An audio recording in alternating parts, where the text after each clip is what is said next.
Good morning. It is a rainy, drizzly Thursday morning,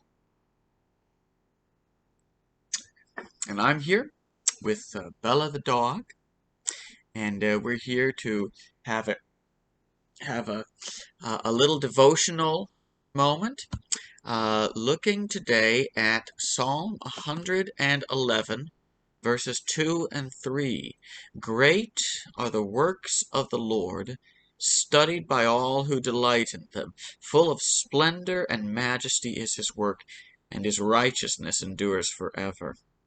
And so this is right about at the beginning of the 111th Psalm. And in this psalm, it begins, Praise the Lord, I'll give thanks to the Lord, my whole heart, in the company of the upright in the congregation. And so it begins with a declaration of praise and the intent to bring wholehearted praise. And that praise turns to what God has done.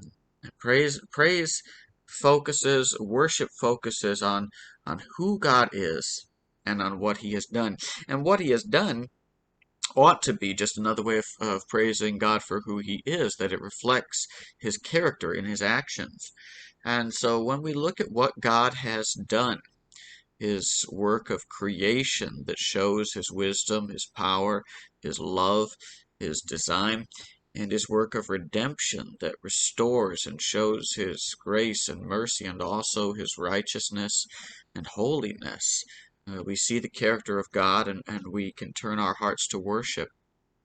And this is important because in the ordinary course of the day, and all of the things, the cares that we have, and the worries, and the pressures, um, our burdens and regrets, unfulfilled longings, all the different things that weigh on us during our days, turn our focus from the reality of God who is here with us.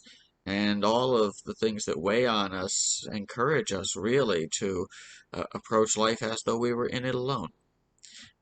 If instead we can stop and acknowledging all the things that are going on, nonetheless, remember the goodness of the world that God has made and his work of creation, and the wonder of redemption and the salvation that comes in Jesus Christ. Then we have a whole new perspective on the present and on the future. And when we can turn our hearts towards worship, then we are living into the purpose for which we are created. We can focus, by focusing on what God has done, we can focus on who God is and worship the purpose of our lives to give him glory. So, may the Lord bless you today, and in drawing your mind to what he has done, draw your heart to himself.